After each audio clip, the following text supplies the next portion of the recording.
Totalitarianism. It is regressive and backwards looking towards the beginning stages of human social development, while in a democracy, in all its forms, seemingly brings the best results in the long run for human social development.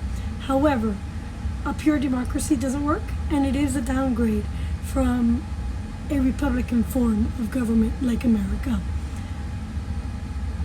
And when you look at the differences between democracy and totalitarianism, they're not only different, but they're reconcilable. And I will explain in later videos how flawed democracy is and why in America the framers did not choose a democracy. Democracies are a weak form of government that often convert to totalitarianism. Nevertheless, it is true that they have alternated contemporary history, and it is just to recognize that the movement from one system to the other leads to social traumas. The required changes are overly complex because both forms need to create and develop the institutions they support, and for them one always needs to converse in terms of a process of change or transition, kind of like Biden is doing with gas prices. He's saying that, oh, we're not going through a recession, we're going through a transition. Just think about that. The reason for which a transition occurs in society vary. For example, in totalitarianism, it does not arrive because it renounces democratic principles, except by majoritarian opinion of the leaders and the existing institutions, who is incapable of resolving the country's problems. And returning to a democracy is determined by a global failure. Political, economic, and social failure of the totalitarian society, and the depletion of messianic discourse that has animated it. And I will, in later videos, explain that once a country is converted to a totalitarian state, it is very hard to return it to a democratic or republican system. Of course, transition towards a totalitarian state is always easier because de facto actions in which totalitarianism is formed are more immediate and effective than those of de jure, which a democracy is defended. Logically, the destruction requires less effort than the construction, and totalitarianism exercises destruction because it starts out by negating the existing order, as they are doing today in America. And if you can't see it, wake up. Just saying. I'm just saying. I'm not just a Cuban. I'm just saying. Wake up.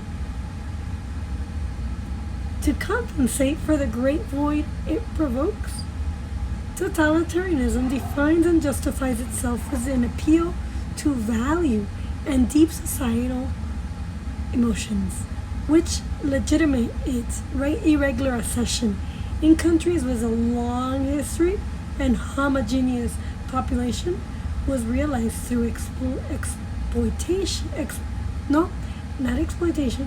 exaltation to race. Sound familiar? Are they not saying that the white race is racist? In countries that are socially undeveloped, They have claims to the exploited class and for an establishment to an egalitarian utopia. In smaller countries of more recent origin, historical heirs have declared becoming a fighter for the achievement of total and definitive sovereignty is a motivating ideal of the founders of those respective countries.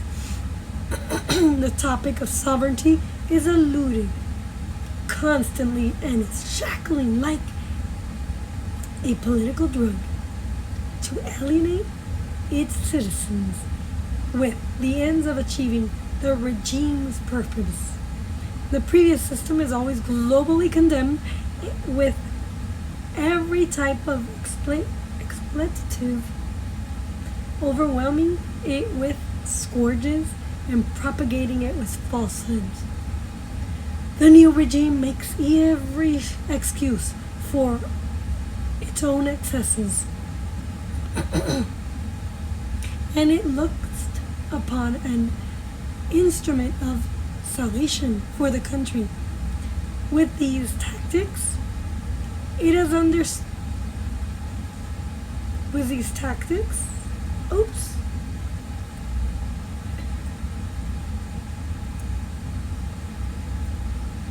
It is understood that it has all the freedom to reinterpret history as it is convenient and construct a triumphant arc for its own advent.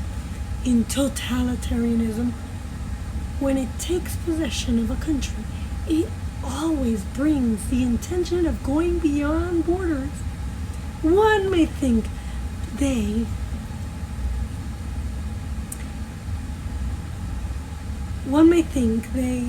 that it's instinctual for their conversation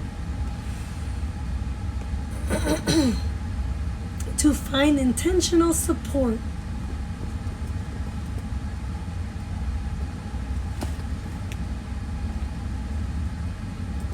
Sorry.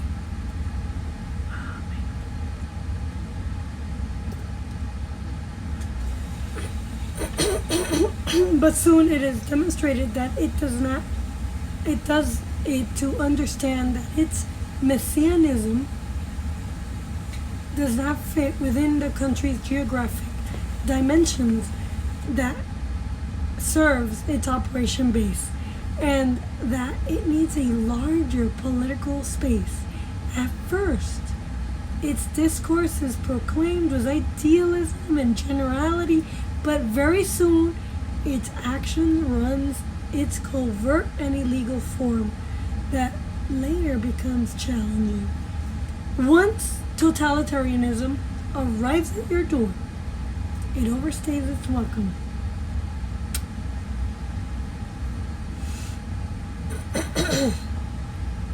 And it's hard to turn it away, because total control proclaims it is the definite solution. It matters not that its path to fulfilling its original promise is uncertain and terminally cruel. Its leaders are always proclaiming and are followed like prophets, or little puppy dogs, on the path towards the promised land, without recognizing that its motives are its personal power and its excessive ambition, and that they will never be completely satisfied. Despite its abrupt style, hidden crimes, and turbulent intentions ambushed in all its arrangements, the totalitarians do not resign in dressing their prestige in clean clothes, even though reality screams a loud, thunderous shout that there is no liberty nor democracy. They say they govern freest countries and the most perfect democracies. The totalitarian robs that representation to wield it and define itself in all political display cabinets of the world. When a logical analysis of its actions arrives at the dead end without exit or inconsistency,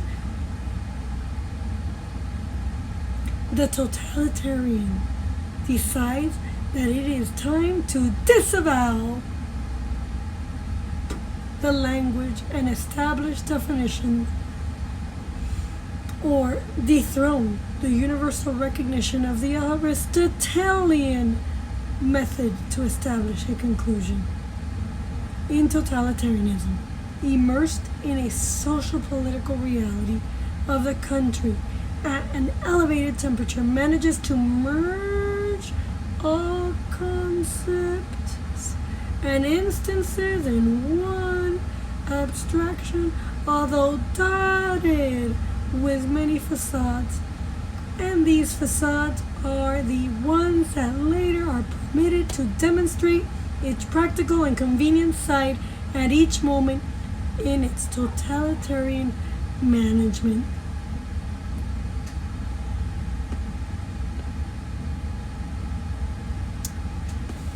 And that's when the totalitarian phenomenon happens.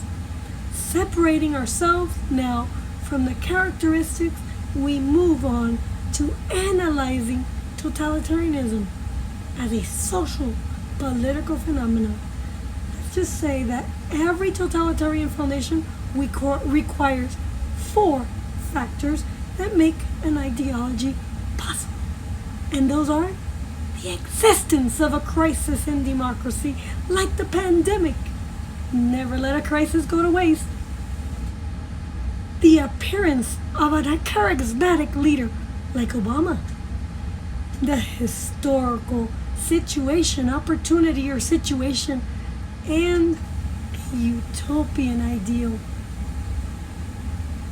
One can analyze these 4 factors repeat themselves in the totalitarian process, and the greater clarity it will be illustrated through the Cuban example, because the Cuban people did not think that communism could happen in Cuba, and Americans don't think communism can happen in America. Until next time, the crisis in democracy. What is that? The crisis in democracy. As Jenna Griswold wants to say, we are losing our democracy. Anyways, vote for me. A Cuban that fights for freedom and for the Republican Constitution and form of government that our founders created. Bye. Don't forget to vote for Marla Fernandez, because she's your girl, and she will represent you and be your loudest voice next congressional session.